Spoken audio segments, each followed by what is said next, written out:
ঠাকুরমশাই, দিদমা জিজ্ঞেস করছেন পুজো কখন থেকে শুরু করা যাবে।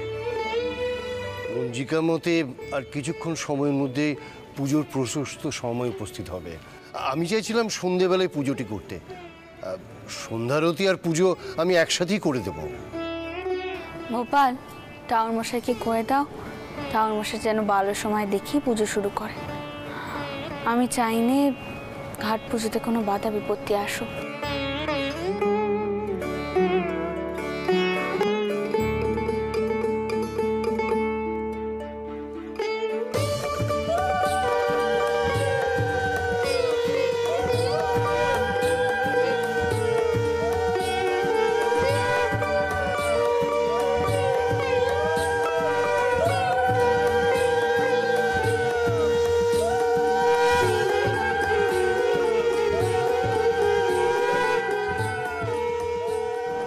মা, এই এত গোটা করে পুজো হচ্ছে, এমন পুজো তো আমি আগে কখনো দেখিনি।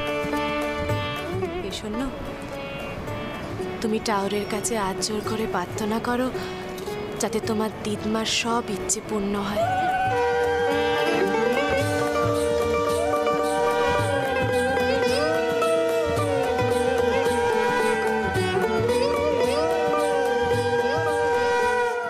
অনেক সাধ করে তোমার মন্দিরের কাজকর্ম শুরু করেছি মা। আজ তার ঘাট পুজো, তুমি দেখো মা, আর যেন কোনো বাধা বিপত্তি না আসে, তুমি দেখো।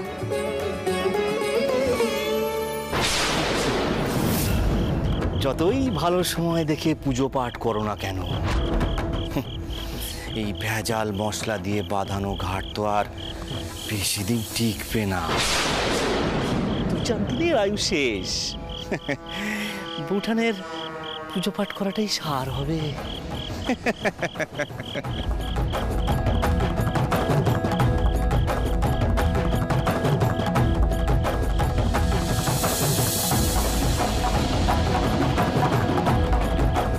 মশাই,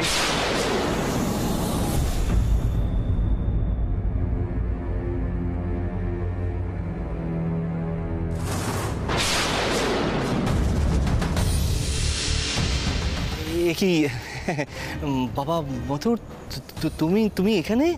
সেই প্রশ্নটা তো আমার আপনাকে করা উচিত। আপনি এখানে কি করছেন?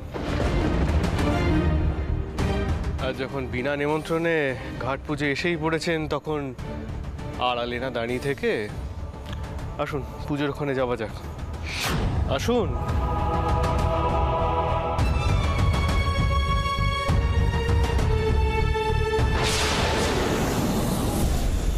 তা বলি, পুজোর আয়োজন সব ঠিকঠাক মতো হয়েছে তো? সবই তো করা হয়েছে মা, আমি আরেকবার গিয়ে দেখে আসছি। বরকুকি, তুই থাক, দিদি আমি দেখে আসছি।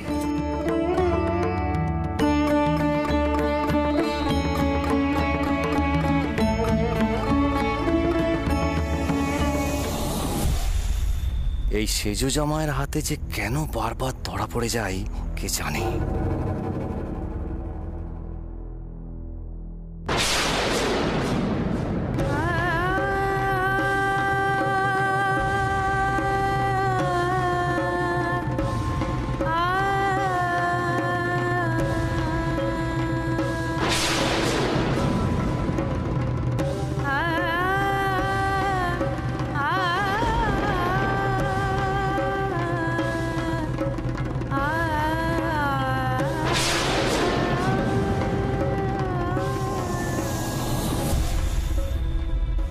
কেমন আছো সরোজ?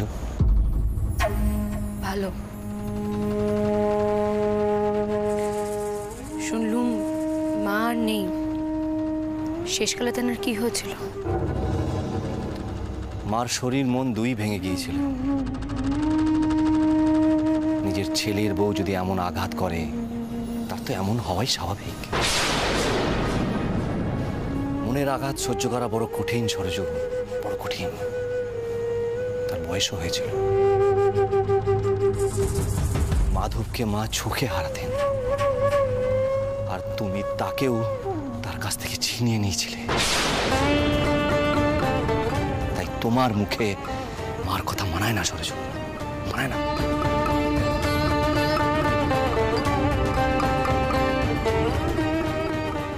ছেলের বউ যদি এমন আঘাত করে, তার তো এমন হওয়াই স্বাভাবিক। মাধবকে মা চোখে হারাতেন, আর তুমি তাকেও তার কাছ থেকে ছিনিয়ে নিয়েছিলে।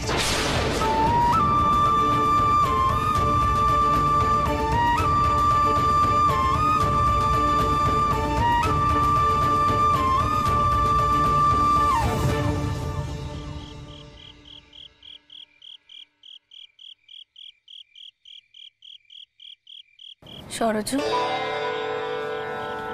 টাওয়ারপো তোকে কি কয়ে গেল রে? বরাবর যা কয়েছে, আমি নাকি তেনাদের জীবনখানা নষ্ট করে দিয়েছি। ইহার নতুন কথা কি বলো? জানো তো দিদি, অনেক মেয়ে মানুষেরা ছোটকালে বিধবা হয়, তাদের এক রকমের কষ্ট। আর যাদের স্বামী থাকতেও থাকে না, তাদের কষ্ট কেউ বুঝতে পারে না। যাই, আমি বেলপাতাখানা ধুয়ে নিয়ে আসি, পুজোর কাজে দেরি হতে পারে।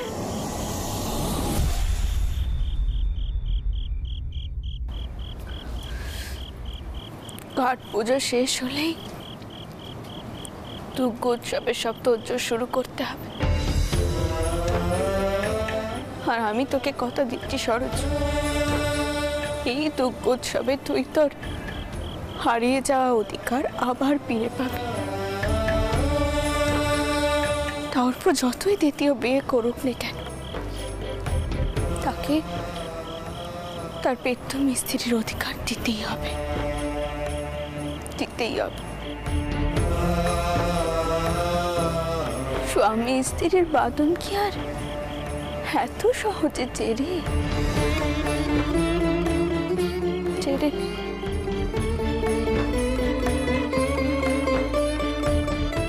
মাগো, ঘাট পুজোর খানা যেন ভালো করে হয় মা। তুমি দেখো, আর যেন কোনো বাধা বিপত্তি না আসে। দেখো মা, তো দেখো।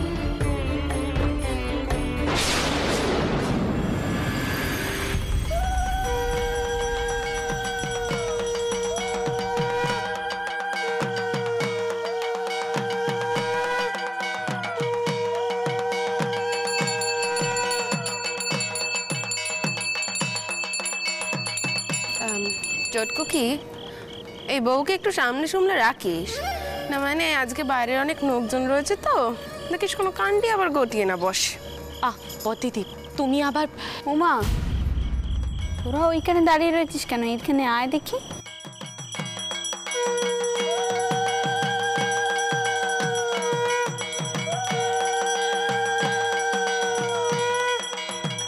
দাঁড়া এখানে।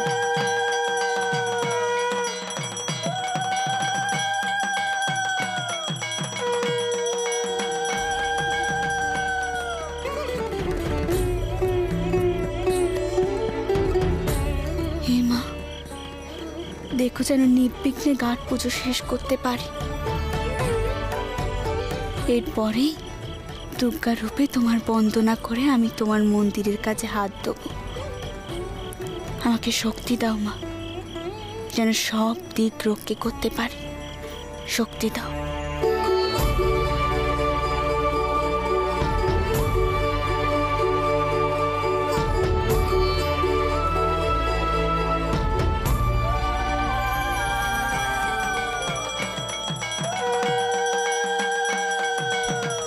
দিদমা, এবার তাহলে আরতি শুরু করতে বলি। হ্যাঁ বাবা, শুরু করতে বলো।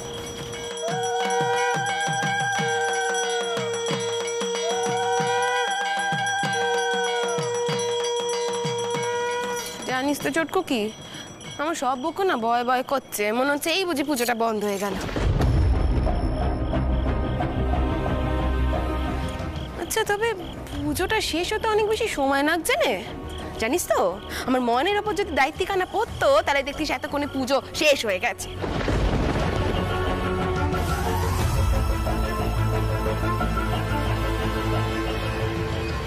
আসলে কি বলতো, তোর বেটা ভূপাল তো সব কাজ ঠিক করে করতে পারছে না, তাই না? তাই এত বেশি সময় লাগছে।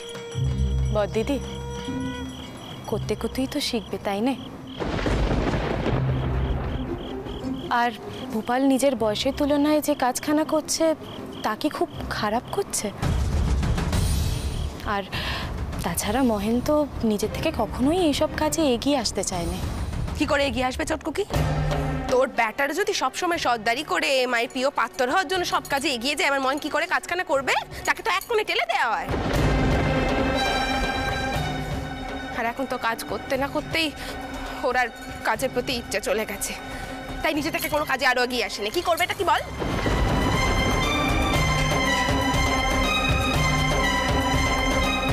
তোরা দুজনে মিলে কি শুরু করলি বল দেখিনি? তোদের বউয়েরা আছে, বাইরের লোকজনেরা আছে, চাপা গলায় কথা বললেও তো পাঁচজনে শুনতে পাচ্ছে নাকি? ও, তুমি এখন কথা শোনাচ্ছ তো কুড়িমা? আচ্ছা তুমি বলো আমি ভুলটা কি করেছি? তুমি তো জানো এই বাড়িতে আমার ময়নের সম্মানটা কতখানি। ওর কুকি সরজু, ওকে ক এক্ষুনি আরতি শুরু হবে, ও যেন সেদিকে মন দেয়। এদিকে আয়।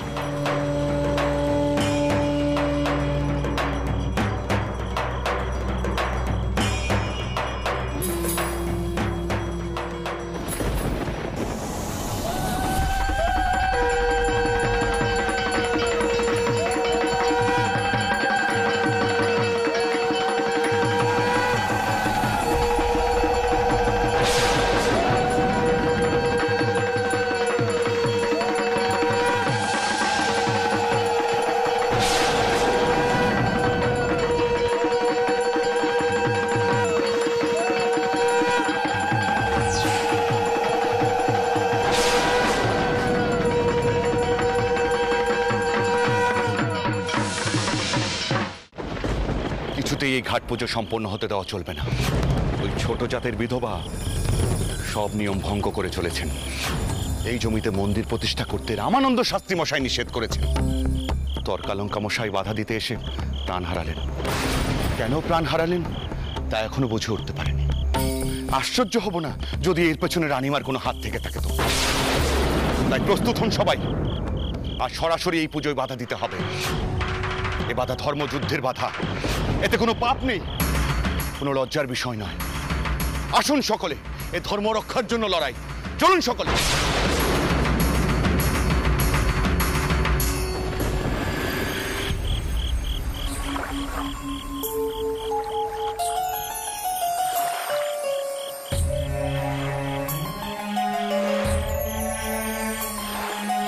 পতিত ধারিণী মা,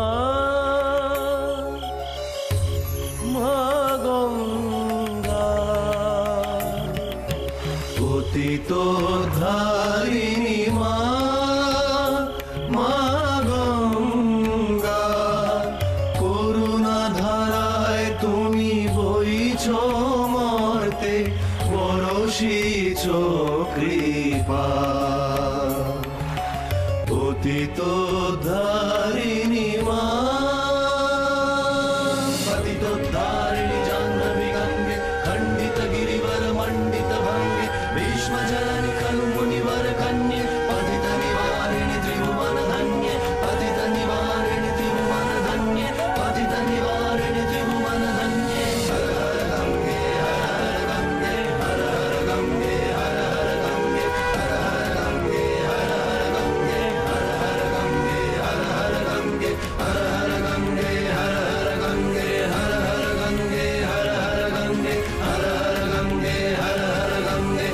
হর গঙ্গে, হর হর গঙ্গে, হর হর গঙ্গে, হর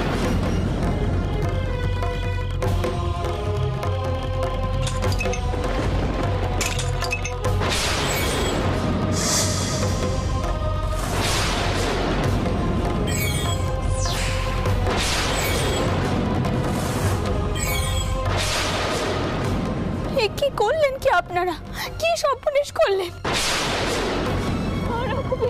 কি হলো? কি হলো? আরতির আগুন নেমে যাওয়া মানে তো এ তো অলক্ষণে নক্ষণ রে, এ তো অশুভ, এ তো অশুভ, এ তো ঠিক নয়। দেখলে তো মা, দেখলে তো, আমি আগেই তোমাদের কইছিলাম, তোমরা তো আমার কথা শুনলে না, একটা সর্বনাশ ঘটে গেল তো। আপনি কি করলেন শাস্ত্রী মশাই? এত বড় সর্বনাশ করতে আপনার হাত কাঁপলো না? এটা কি কোনো ব্রাহ্মণের উপযুক্ত কাজ? এই কাজ করতে আপনারা বাধ্য করলেন।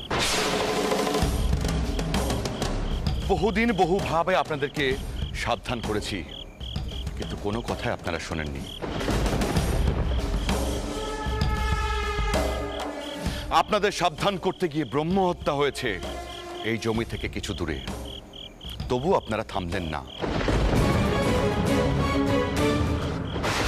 গোপাল, গোপাল, মাথাটা ঠান্ডা কর গোপাল, মাথা গরম করিস না। আপনাদের বোধ করি কোনো ব্রহ্মসাপের ভয় নেই, তাই না? ছি শাস্ত্রী মশাই, ছি।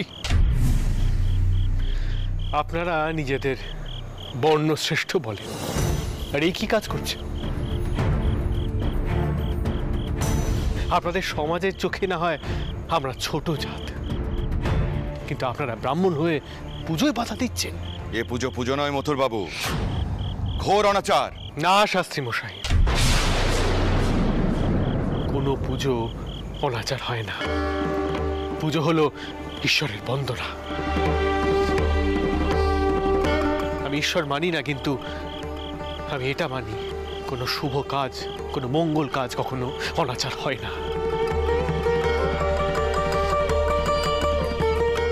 কি জানেন মথুর বাবু, রানীমার দম্ভই হলো অনাচারের মূল কারণ।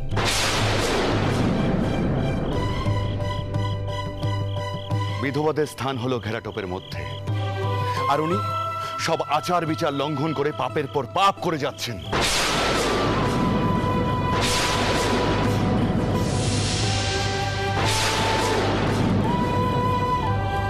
ব্যাস ব্যাস শাস্ত্রী মশাই, আর নয়।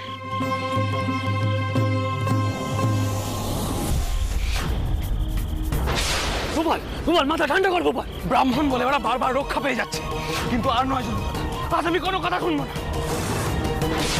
শেষ করে দেবো যারা দিন মার। বল, কি করছো কি তুমি? ছাড়ো, ছাড়ো বলছি।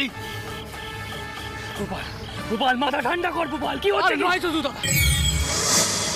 আমরা কি মানুষ নই? এনারাই তো বারবার আসেন দিগমার কাছে হাত পেতে দান নিতে।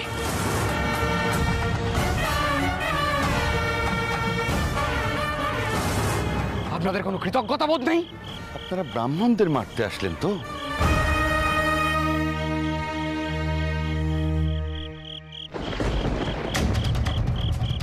আমি সুকুমার শাস্ত্রী এই পৈতে ছুঁয়ে বলছি, আমাদের উপর যে হাত তুলতে এসেছে তার মহা সর্বনাশ হবে।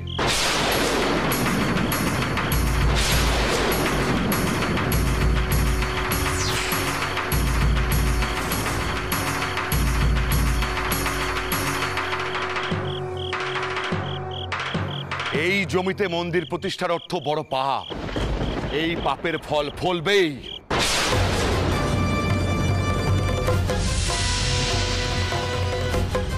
এত তেজ থাকবে না কারো, এই দম্ভের সাজা ভোগ করতে হবে সবাইকে।